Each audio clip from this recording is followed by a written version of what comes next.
tournament. This is the online players meeting, and in this video you'll find lots of useful information. This will pre-answer a lot of questions you may or may not have had, or you may have not thought about, so check it out. All right, check-in for the event. Pre-check-in.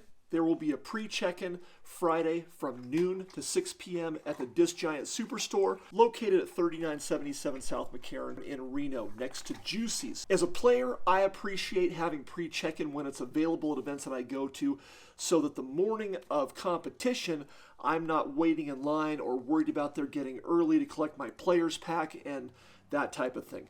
This makes the morning you are playing a little bit less involved, a little more relaxed, and hopefully that helps your performance when you check in. If you pre-purchased raffle tickets, when you registered, you will be given the raffle tickets. You'll need to fill them out. You'll need to drop them in the drum. So whether you do that the day before at Disc Giant and have them in the drum ready for the raffle, or you put them in the traveling drum the next day before the round, we will get them to the raffle and get your tickets in there. Raffle tickets will also be for sale at Tournament Central Saturday, at Disc Giant on Friday, for the raffle on Saturday. All participants must check in at one of these times. If you're checking in the morning of the event, please be sure to do so at least 25 minutes before your tee time so we can get you all your stuff and make sure you're ready to go. There is an online caddy book that I recommend you download. This course has a lot of traps and challenging features. This caddy book has a copy of each tee sign with notes about how the hole is played. There's also a video walkthrough that explains the difference between OB and hazard. You want to know this before you get to this tournament. How hazards play versus OBs, how the penalties are imposed, and how you handle those situations. Different holes have different rules, and you'll want to make sure you know what they are. So check out the caddy book, where you'll have a copy of the tee sign always in your hand. If there's a question once you guys are off the tee, and then this avoids situations where people are going, hey, what did the tee sign say and how is this played? It's right there in your hand. You want to be clear on this, because just that knowledge can save you strokes. That separate video is worth watching. If you're unfamiliar with the course, it gives you some tips and helps clarify some of the tricky things that are happening on these holes. Tee times will be posted after registration closes on Wednesday, by the end of the day Thursday. For all the new players that are here competing in their first tournament, usually tee times aren't posted till the night before an event, okay? All the people, this is a message to all the people that were emailing me like 2 weeks before, what's my tee time? We don't know what your tee time is, because people are still signing up for the event. And that's the tricky thing. We try to post the tee times as late as possible to avoid confusion. People drop out at the last minute, that type of thing. And if you see that your tee time, for example, is 10 o'clock, and then it happens to change the night before, but you don't bother to check it, we've seen issues in the past where people miss their tee time because they do not follow up. You always got to double check your tee time, even if it was posted Thursday or Friday, the morning before the event, to make sure nothing changed. I do my best to avoid that, but sometimes there is no other choice. So tee times will be posted Thursday. I recommend you also check them on the PDGA event page Friday before you go to bed, and then check them again Saturday morning, just to make sure everything is what you have expected. Tee times after the round Saturday will be posted by 8 p.m. Saturday night, so that you know what's going on Sunday morning.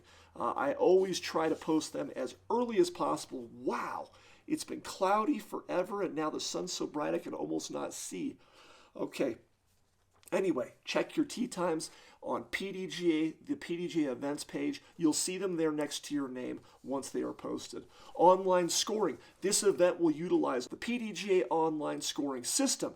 There's a how-to video with a couple of tips to avoid drama that I've included. So see that link on either the DG Scene page or the Facebook events page, and it will also be sent out in the player email. There is something new to the PDGA online scoring that most people aren't aware of. It just went into effect like a week and a half ago, and I just tried it last weekend at the Halloween Classic. Before, we recommended that one person keep a paper scorecard as a backup, or use U-Discs so that there's a second form of tracking to help settle any discrepancies, but now 2 people can log into the PDGA online scoring system and simultaneously keep scores on the PDGA online scoring system. This is really cool because if 2 people have the wrong scores, it notifies you before you even move on to the next hole. Hey, you guys need to get on the same page before we move on to the next hole and we enter this score, all right? This helps with a number of things. The biggest thing is it helps eliminate the possibility of error with addition. When using this, it's impossible to get a 2-stroke penalty because you turn in a scorecard that was added incorrectly. That used to happen at least once a tournament, and I can tell you, as a person that got penalized once, man, there is nothing worse than playing a great round and then getting dinged 2 strokes because you were a dingbat and tired, and you and the people on your card didn't double check your scorecard thoroughly enough. All right. You're going to see on your email, or when you get to Tourney Central the morning of the event, the online access code for the PDGA scoring system, so you'll have everything you need to utilize this system. All right, the Big Bad Raffle. The Big Bad Raffle, you want to make sure that you check in to get your raffle tickets if you pre-purchase them with your registration. And if you want to buy tickets for the Big Bad Raffle, you can win a practice basket for as little as $1, discs, clothes, other goodies. There's a separate video showing you everything about the Big Bad Raffle. So if you're interested in winning in the Big Bad Raffle, check out the video. It breaks it down for you. So you're going to need to turn in your raffle tickets at Tournament Central Saturday, or at Disc Giant on Friday, or at Disc Giant on Saturday, because the Big Bad Raffle will be televised live on the Reno Disc Golfers Facebook page Saturday evening at 6 o'clock from Disc Giant. Now, winners do not need to be present to win. The video after it is done live broadcasting will still be there for people to view, and we will also take pictures of the winning tickets and post in the comments there. So there are a number of ways to check if you won. And if you are not there to claim your prize at Disc Giant Saturday evening, prizes will be available for collection Sunday at the tournament. And if you miss both of those opportunities, you can pick up your prizes at Disc Giant in Reno within 10 days. People do not need to be in the tournament to participate in the raffle.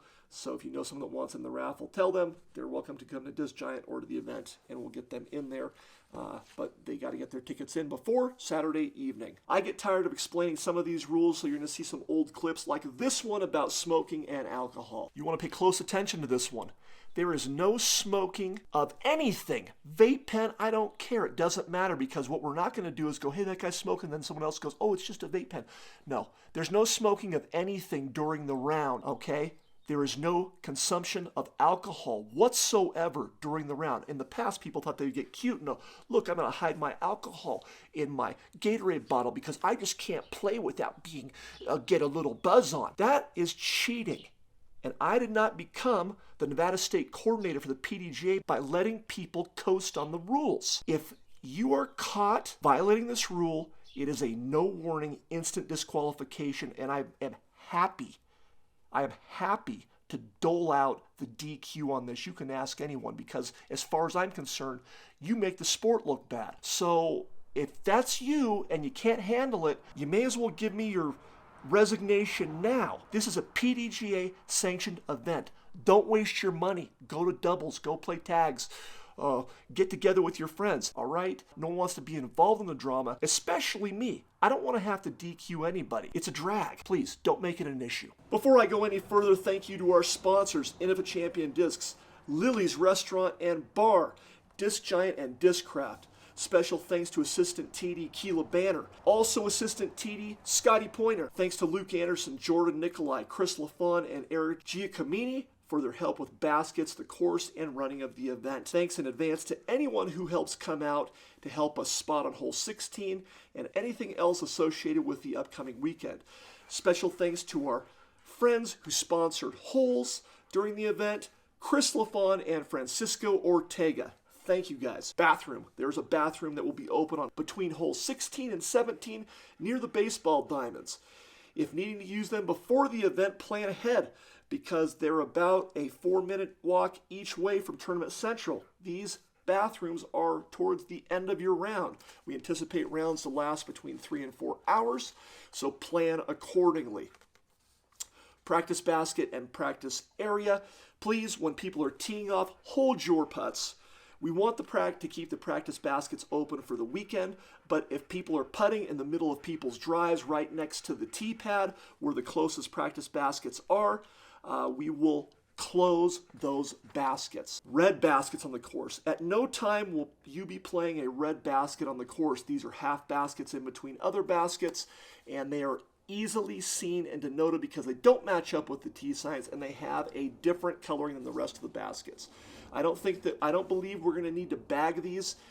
You want to avoid a penalty stroke, a number of them, for playing the wrong basket. So make sure you know what's going on before you tee off. You're not playing to any red basket. That's that. Speed of play.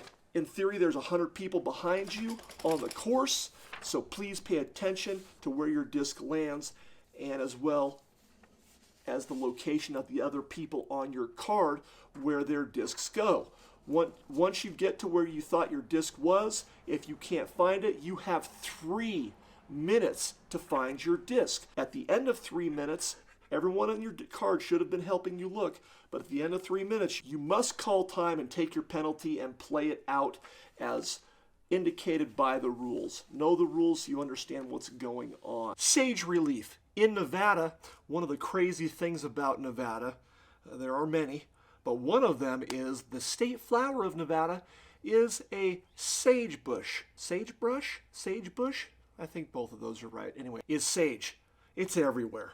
I mean, it is everywhere. As the state flower for Nevada, it is protected. Like in California, when I used to live there, the state flower is a poppy. Yeah, that makes sense. That's a flower. And some sage flowers, sometimes. I don't know. In California, my parents would always tell me, don't step on that because you could get arrested if they find you stomping on poppies.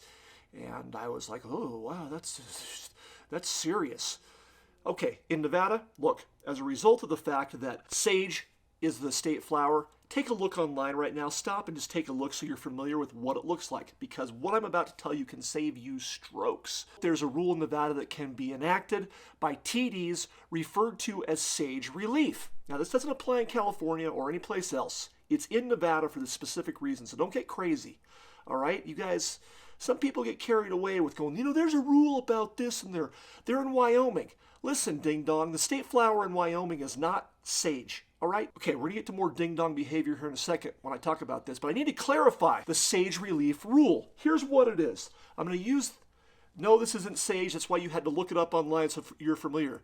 This is random greenage from my garbage can. Look, it's a piece of organic spinach. Let's say player A.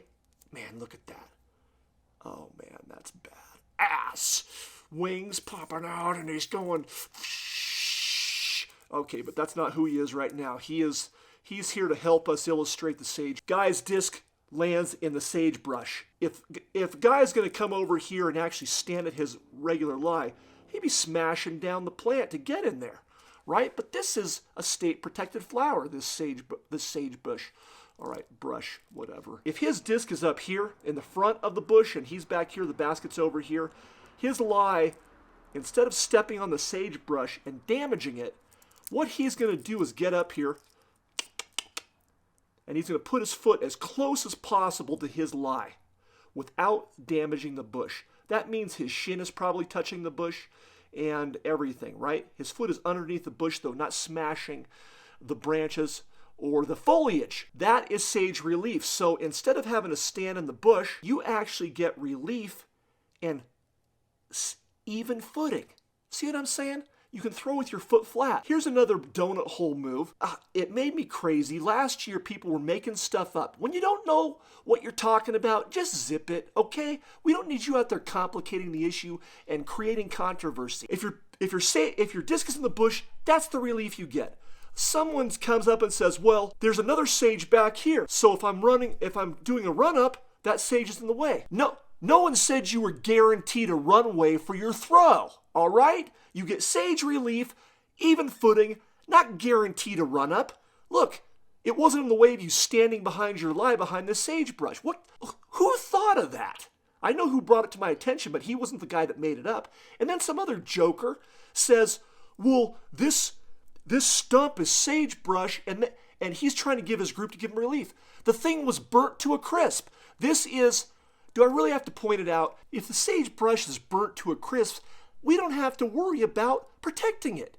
If it's just a stick or a root and there's no bush attached to it, what are you talking about? You can email or Facebook message me with questions, but please do so sooner than later. Please do not use DG Scene to post comments. It is hard for me to see those in a timely fashion. Please email me direct or use the Facebook Messenger so that I can see your questions as soon as possible and get them answered. Thanks again for joining us for the Monster at Mayors. Good luck out there. Scott, out.